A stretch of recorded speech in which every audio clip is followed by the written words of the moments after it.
Within the historical tapestry of Egypt, this unique form of numerology reveals a profound understanding of the hidden meanings behind numbers. It suggests that each digit, from 0 to 9, possesses a symbolic power that influences our lives in subtle and profound ways. By deciphering the numeric patterns embedded in birth dates and names, Egyptian numerology unveils insights into one's personality traits, strengths, weaknesses, and life purpose. With our limited knowledge about Pythagoras' school in southern Italy and his esoteric teachings, it's not always easy to fully understand the awe and depth of his discoveries and accomplishments. We can, however, investigate the sources of one of his most famous theorems, which carries his name to this day, involving the triangle and its many ramifications. Most Western mathematical development and architecture stem from Pythagoras' ability to comprehend the wisdom of even more ancient societies. Pythagoras, who traveled a lot and committed his life to understand the arts and sciences of old civilizations, could synthesize all of this knowledge into practical parts of harmony, mathematics, and living.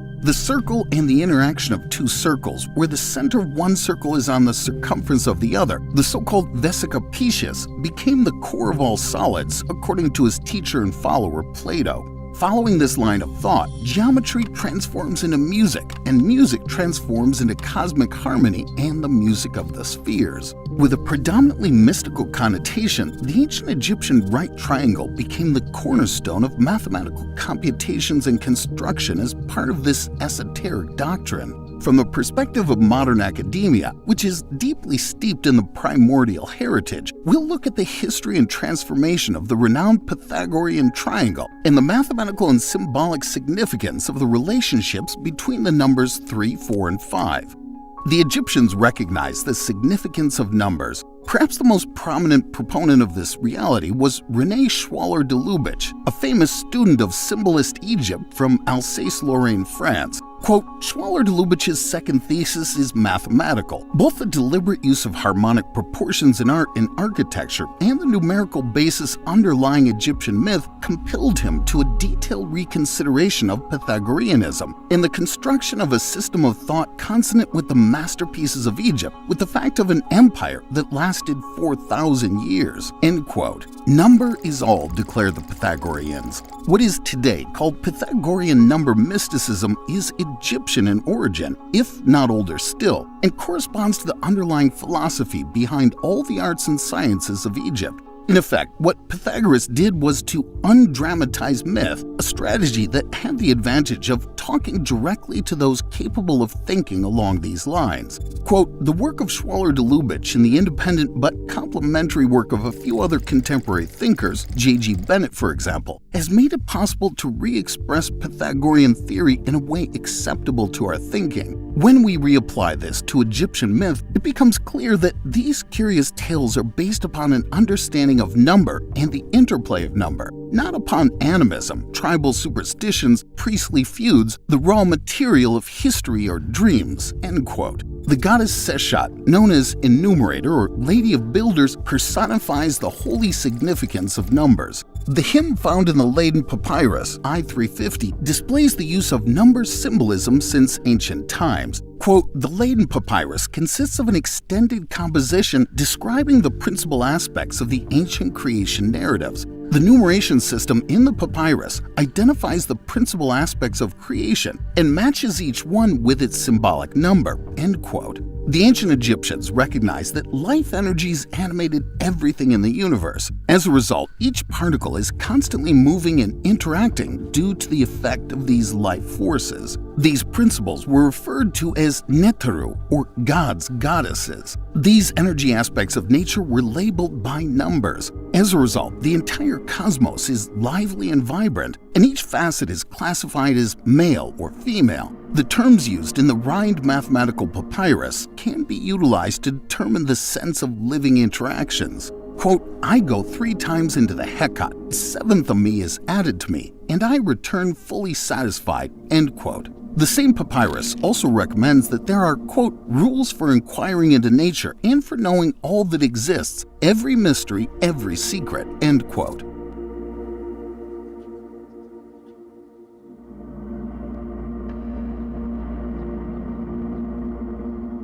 The concept of links between 3, 4, and 5 is as old as Egypt and the Great Pyramid of Giza. The majestic, imposing edifice conceals deeply mystical traditions that archaeological scholarship has recently begun to recognize. We now understand why the numbers 3, 4, and 5 are so significant, but this was a closely guarded secret in ancient times. Quote, since the Pythagoreans considered the first 10 numbers to be seed patterns for all the principles of the cosmos, a geometer needs only create their shapes to model all the universal rhythms. The first 3 shapes to emerge from the Vesica Piscis, the triangle, square, and pentagon, 3, 4, and 5, form the only relationship or ratios required to generate all the rest, except for sevenness. These relationships, called the square roots, are expressible not as whole numbers, but as never-ending decimals. These ongoing relationships hold the structural pattern for all numbers and shapes that follow." End quote. The pyramid structure represents the classical numbers 3, 4, and 5. The Great Pyramid of Giza was erected around 2560 BCE during the reign of the Old Kingdom. The number 1 is the whole structure itself. The triangular faces represent the number 3. The square base is the number 4, and finally, the 4 corners plus its apex complete the number 5. The consistent relationships between the 1 as the complete structure and 3, 4, 5 as its indivisible components are demonstrated in this figure. These numbers have a solid mystical connotation that's revealed in the Pythagorean triangle explanations. Plutarch describes the Egyptian 3-4-5 triangle in Moralia, Volume 5. Quote, "The upright, therefore, may be likened to the male, the base to the female, and the hypotenuse to the child of both. And so Ausar, or Osiris, may be regarded as the origin, Auset, or Isis, as the recipient, and Heru, or Horus, as perfected result." End quote. The short side of the right-angled triangle is called Ausar, and it represents Osiris, the father. The longer side is called Auset because it represents Isis, the mother. Finally, the hypotenuse is known as Heru, or Horus, the son. As Plutarch describes, quote, 3 is the first perfect odd number. 4 is a square whose side is the even number 2, but 5 is in some ways like to its father, and in some ways like to its mother, being made up of 3 and 2. And panta, all, is derived of pente, 5, and they speak of counting as numbering by 5s. 5 makes a square of itself. End quote.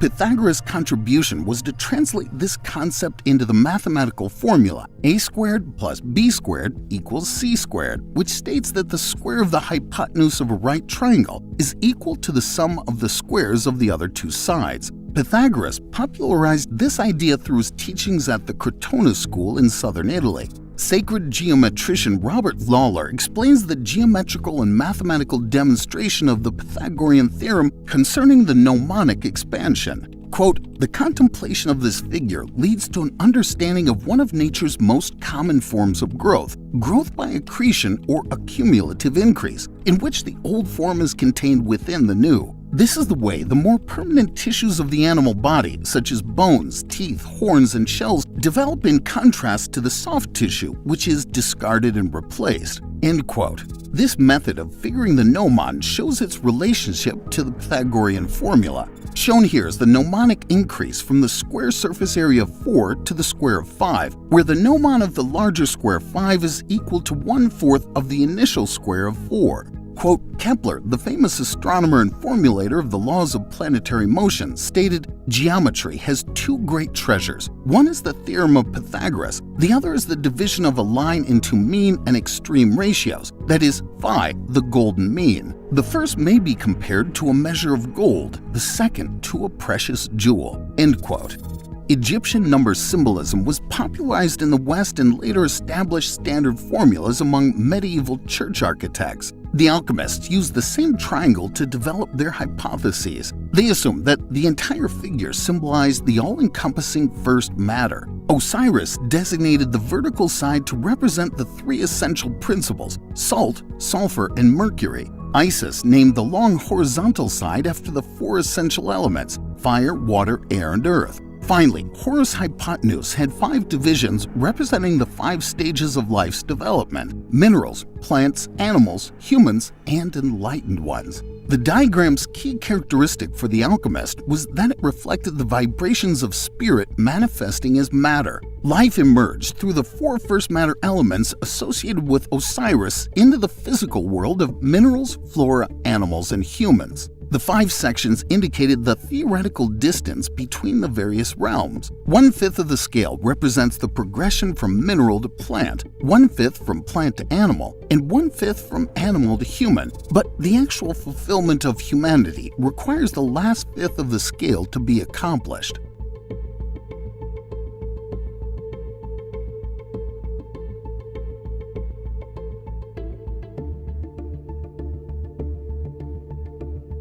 The distance between the plant and human evolution is the same as the distance required by an average human being to achieve a high level of an adept. Similarly, the neophyte who wishes to become a professional has a challenging path before reaching the vertex or the highest point, which signifies the desired union with the divine.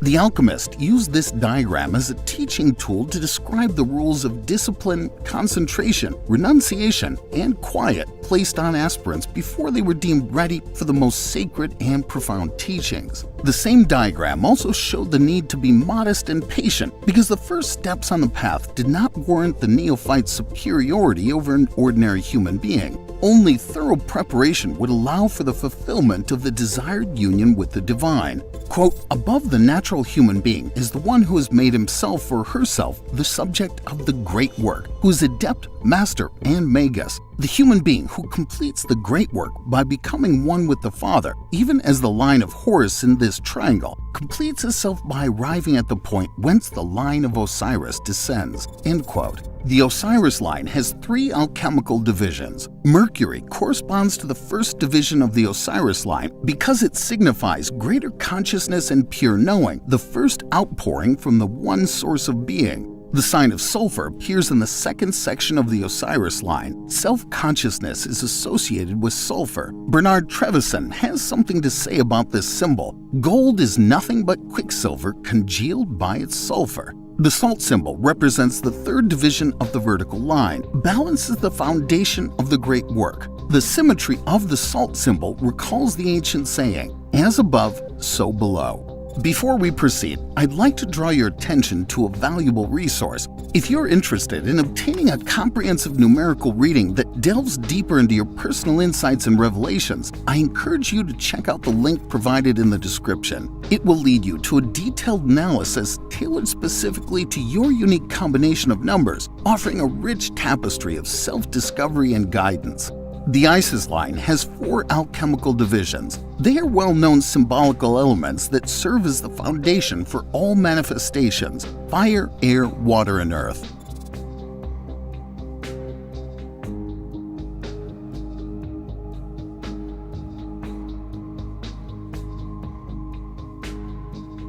The hypotenuse 5-fold symmetry represents the evolution of life as it moves towards the light. It's related to the fundamental aspects of the 4-fold symmetry of elemental nature represented by the Isis line. The process outlined by sacred geometer Robert Lawler can be summarized as follows. At the origin and end, all differentiation merges towards unity. An item A and its human perceiver B is enclosed within an all-encompassing unity, represented by the number 1. This is described by the formula A is to B equals B is to 1, in which the object is related to the human in the same way that the human is related to the whole. According to Lawler, this is a percentage upon which the experience of knowledge can be formulated, and it is the goal of dynamic meditation.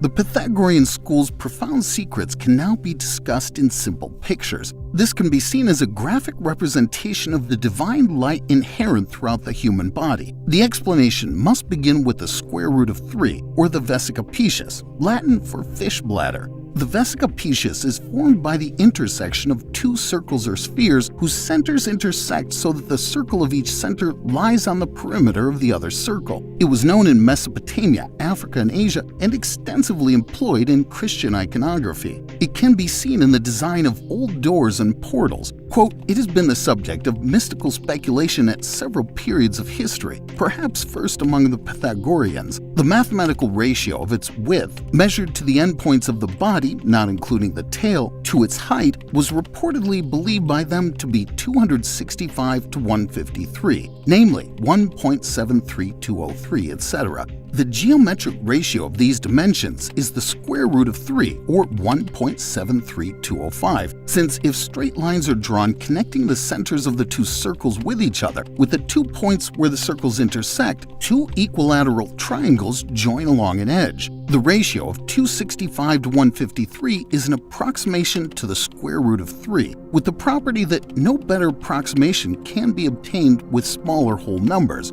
End quote. The significance of this deeply symbolic structure has been commented on by modern researchers. Quote, "This symbolic intersection represents the common ground, shared vision, or mutual understanding between equal individuals. The shape of the human eye itself is a vesica-piscis. The spiritual significance of seeing eye to the mirror of the soul was highly regarded by numerous Renaissance artists who used this form extensively in art and architecture. The ratio of the axes of the form is the square root of 3, which alludes to the deepest nature of the triune, which cannot be adequately expressed by rational language alone." End quote. Quote, "This almond space is the crucible of the creating process. Understanding the triangle, square, and pentagon ratios allows us to appreciate the significance of a more complicated figure, such as the Metatron's cube, which contains two-dimensional images of the Platonic solids and many other basic forms. The two enormous triangles make a hexagram representing the harmony of opposites. One triangle points downward while the other points upward. This is known as the Star of David and represents boundless celestial light. We can imagine that this light is all-encompassing and encompasses everything and every form. The diagram demonstrates that this limitless light is also manifested light, as a hexagon symbolically represents it, a figure with 6 sides. 6 is the number of the Sephirah Tipereth in Kabbalah. Hence, this hexagon signifies the natural universe's beauty and spiritual love. At first look, we can see that this well-balanced divine light symbolizing peace and harmony pervades the entire universe. At the heart of the structure, we can see another pentagon with a pentagram carved on it. This pentagram manifests humanity, as many religions associate 5 with the human individual. The center circle of the Metatron's cube is white and empty. Still, we can mentally build another hexagram inside it using the points where the surrounding circles touch each other. The symbolism of this inner balance of opposites reflects the human potential to bring the same light of peace and harmony that surrounds them to shine within themselves. Quote, "Horus is above me, at my right side, at my left side. Horus is in front of me, behind me, below me. Horus is everywhere around me. Horus is inside me." H. Spencer Lewis, a former AMORC imperator, wrote, quote, "Time has proven that many of these ideas were correctly formed. If we agree with the early philosophers that the whole universe can be explained according to geometrical laws and principles, then we should not be surprised to find the numbers to have a peculiar significance, as Pythagoras taught. It's quite evident that the earliest thinkers were determined to find law and order and a mathematical basis for the systematic manifestations of natural laws. This proves that the early thinkers did not look at life as being filled with accidental occurrences and uncontrolled. Rather, they are a divine or perfect scheme of supreme conception." End quote. Because the spirit of Pythagoras lives on in the Rosicrucian order, we can find in these images as mandalas a road to discovering the supreme vision of the cosmic whole, which is a flawless design in which everything is in order and beautiful, both above and below.